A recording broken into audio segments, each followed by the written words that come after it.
Nirbhaya gangrape case में हम आपको बता दें, इस वक्त सुप्रीम कोर्ट में फैसला पढ़ा जा रहा है। ये 3 जजों का बेंच बनाया गया था जो कि ये फैसला सुना रही है। जस्टिस दीपक मिश्रा, भानुमति और अशोक भूषण की ये बेंच, और फैसला सुनाने की प्रक्रिया इस वक्त शुरू हो चुकी है। फैसला पढ़ा जा रहा है सुप्रीम कोर्ट में निर्भया गैंगरेप केस में। तो 16 दिसंबर 2012 में बहुत ही निर्मम तरीके से ये निर्भया के साथ गैंगरेप हुआ था और उसकी हत्या कर दी गई थी। हालांकि कुछ दिन वो अस्पताल में रही थी, लेकिन जिस निर्मम तरीके से इस पूरे कांड को अंजाम दिया गया था, उसके बाद पूरे देश में इस केस को लेकर आक्रोश देखा गया था। जगह जगह विरोध प्रदर्शन हुए थे और कैंडल मार्च हुआ था, और आज हर किसी की निगाह सुप्रीम कोर्ट के इस फैसले पर टिकी हुई है। क्या एक नजीर पेश की जाएगी? क्या एक सख्त संदेश उन लोगों को दिया जाएगा जो इतना हौसला जुटा लेते हैं इस तरह की घिनौनी हरकतों को अंजाम देने के लिए? तो फैसला सुनाने की प्रक्रिया शुरू हो चुकी है। अब इंतजार इस बात का है कि चारों को फांसी की सजा बरकरार है। मौत की सजा का ऐलान किया गया है सुप्रीम कोर्ट की ओर से। आपको बता दें इस वक्त की ये बड़ी खबर, फांसी की सजा सुनाई थी निचली अदालत ने और उसके बाद हाई कोर्ट ने भी फांसी की सजा को बरकरार रखा था और यह मामला फिर गया था सुप्रीम कोर्ट में। सुप्रीम कोर्ट ने भी इन चारों दोषियों, चेहरे आप देख रहे हैं, मुकेश, पवन, विनय शर्मा और अक्षय कुमार सिंह को फांसी की सजा बरकरार रखी है। सुप्रीम कोर्ट ने भी इस फैसले पर मुहर लगा दी है।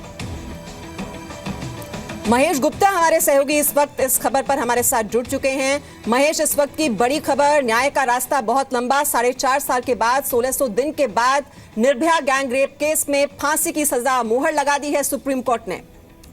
देखिए, सुप्रीम कोर्ट में 3 जजेस ने इस मामले को सुना था और इसमें जो है 3 में से 2 जजेस का फैसला एक है और जो तीसरे जज है उनका अलग है। तीसरे जज का क्या फैसला है वो अभी बाद में पता चलेगा, क्योंकि जो 2 जजेस ने सुनाया है और माना भी वही जाता है कि जो मेजोरिटी फैसला होता है कानून के तहत वही माना जाता है, दूसरे पे कोई चर्चा भी नहीं होती है। तो जो 2 जजेस का फैसला है उसके अंदर यही है कि जो हाई कोर्ट ने फांसी की सजा दी है वो बिल्कुल ठीक दी है। उसके अलावा जो अपराध का तरीका था, उस अपराध में जितनी विभत्सता बरती गई थी, जिस तरह से उन्होंने अमानवीय कृत्य किए, ये सब चीजों को दोहराया गया है उस जजमेंट के अंदर। और सबसे अंतिम में फिर सुप्रीम कोर्ट ने कहा है कि हाई कोर्ट ने उनको फांसी की सजा दी है वो बिल्कुल ठीक दी है। जी महेश, ये आधार यही रहा रेयरेस्ट ऑफ रेयर श्रेणी में जब एक केस में रखा जाता है किसी को, जो निचली अदालत की ओर से फैसला सुनाया गया था, उसके बाद हाई कोर्ट ने भी यही सजा सुनाई थी, यानी कि बहुत ही रेयरेस्ट ऑफ रेयर श्रेणी में रखना किसी केस को एक बहुत बड़ा संदेश है समाज के लिए भी इस केस के जरिए।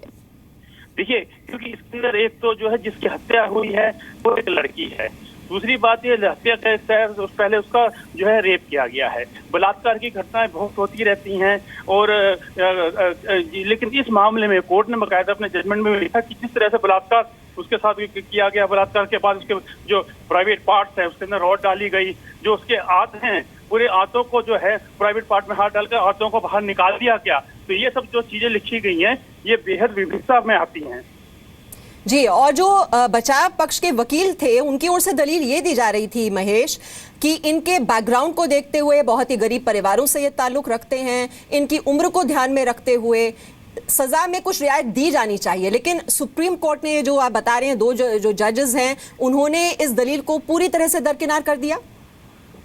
ये देखिए, ये जो हमेशा से ये होता ही है कि जो हमेशा से ये होता ही रहा है। जी महेश, आपकी ना आवाज थोड़ा कट कट कर हमारे पास आ रही है, मैं फिर आपके पास लौट कर आऊंगी। और अमित प्रकाश भी सुप्रीम कोर्ट के बाहर ही मौजूद हैं, हम उनका इस वक्त रुख कर लेते हैं। अमित, फांसी की सजा बरकरार रखी है सुप्रीम कोर्ट ने, क्या आधार बताया गया है, क्यों इसे रेयरेस्ट ऑफ रेयर श्रेणी में रखा गया है? देखिए, एक तो ये होता है कि जब भी कोई अपराध होता है और अपराध के बाद अंतिम जो जिरह होती है उसमें हमेशा दोनों पक्षों को सुना जाता है, जिसमें कि दोषी पक्ष ये मांग करता है कि इस मामले में जो भी अपराध अगर साबित होता है तो कम से कम सज़ा सुनाई। जैसे कि अगर ये 302 यानी कि हत्या में साबित होता है तो कम से कम सज़ा उसमें उम्र कैद है और अधिकतम फांसी।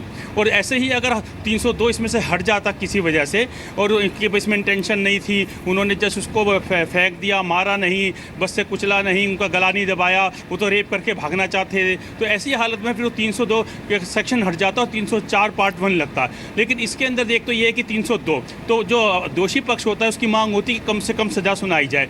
दूसरा है इसके अंदर 376 बलात्कार, वो भी गैंग रेप। गैंग रेप में सिर्फ एक ही सज़ा होती है, वो है मैक्सिमम और मिनिमम, वो सिर्फ उम्र कैद होती है। तो उस पर तो ज़्यादा बहस नहीं हो सकती थी, लेकिन सबसे ज़्यादा बहस इसी बात की थी कि फांसी ना हो। और उसके लिए बिल्कुल स्टैंडर्ड एक लैंग्वेज होती है वकीलों की, जो हर केस में अपनाई जाती है कि अगर कोई यंग है कि साहब अभी जवान हैं, पहले किसी केस में दोषी नहीं हुआ, इनके माँ बाप हैं, इनके गरीब हैं, माँ बाप को जो देखभाल यही बच्चा करेगा, और यही सब बिल्कुल स्टैंडर्ड लैंग्वेज होती है जो हर केस के अंदर बोली जाती हैं। लेकिन वहीं प्रोसिक्यूशन का ये कहना होता है क्योंकि ये केस बेहद गंभीर है, विभत्स था, तो मैक्सिमम सज़ा फांसी की जाए। और इसके अंदर सुप्रीम कोर्ट ने भी अपनी जजमेंट में लिखा है कि ये जजमेंट पूरा पढ़ा गया है, करीब 10-12 मिनट का जजमेंट पढ़ा है कोर्ट ने, और कोर्ट ने उसमें कहा है, लिखा है कि जिस प्रकार से एक लड़की के साथ ये रेप किया गया, उसके डाइंग डिक्लेरेशन है, उसके प्राइवेट पार्ट के अंदर रॉड डाली गई। अक्सर आप देखेंगे जो भी घटना होती है कि लोग बलात्कार करते हैं और बलात्कार करके भाग जाते हैं, या अगर किसी को बलात्कार के बाद मारा जाता है तो बलात्कार करते हैं और उसको मार के तुरंत भाग जाते हैं। लेकिन यहाँ पे जिस प्रकार से बस को घुमाते रहे दिल्ली के अंदर, उस लड़की को जो है उन्होंने उसके साथ बलात्कार किए, प्राइवेट पार्ट के अंदर रॉड डाली, रॉड डालने के बाद उसको इंटेस्टाइन आंतों को शरीर से बाहर निकाल लिया गया। तो ये देखा जाए तो ये हत्या से भी ज़्यादा विभत्स है। तो सुप्रीम कोर्ट ने इन सब बातों को लिखा है, और ये बातें लिखने के बाद सुप्रीम कोर्ट ने कहा है कि जो हाई कोर्ट ने फैसला सुनाया है वो बिल्कुल ठीक सुना है, यानी कि जो हाई कोर्ट ने फांसी की सज़ा दी है वो बिल्कुल ठीक दिया।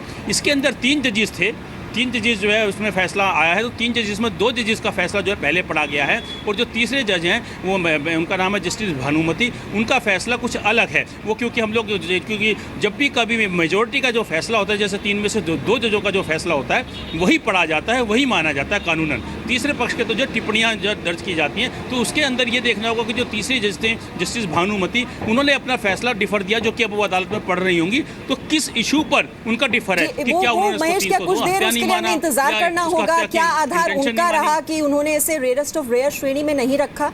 ये कुछ देर बाद ये क्लैरिफिकेशन हो पाएगी। देखिए क्योंकि जो मैं फिर दोहराना चाहता हूँ कि जब भी कभी जो मेजॉरिटी जजमेंट होता है कि जैसे 5 में से अगर 3 जजों को जो फैसला है वो माना जाता है, 3 में से जो 2 जजों का फैसला वो माना जाता है, और कानूनन रूप से जो है वो जो 3 में से अगर 2 जजेस हैं फैसला वही माना जाता है, तीसरे की तो कभी कहीं चर्चा भी नहीं होती, सिर्फ वो अपना जो है असहमति जो होती है या कुछ डिफरेंस होता है, जैसे कि उन्होंने कोई अपराध को साबित ना करना माना, या सज़ा देने का तरीका कुछ और मान लिया, जैसे कि उन्होंने माना कि हाँ 302 हत्या भी है, 302 के बाद ये बलात्कार भी है, लेकिन फांसी की सज़ा न देकर कुछ और दी जाए या जुर्माना लगा दिया जाए, तो ये देखने वाली बात होती है। लेकिन कानूनन के रूप में कानूनी पहलू को देखते हैं, अगर हम कानून, क्योंकि हम लोग 25 साल से कानून की रिपोर्टिंग कर रहे हैं, कानून की पढ़ाई की हुई है, तो जो मेजॉरिटी डिसीजन होता है कानून में सिर्फ और 100% कीमत जो है उसी जजमेंट की होती है।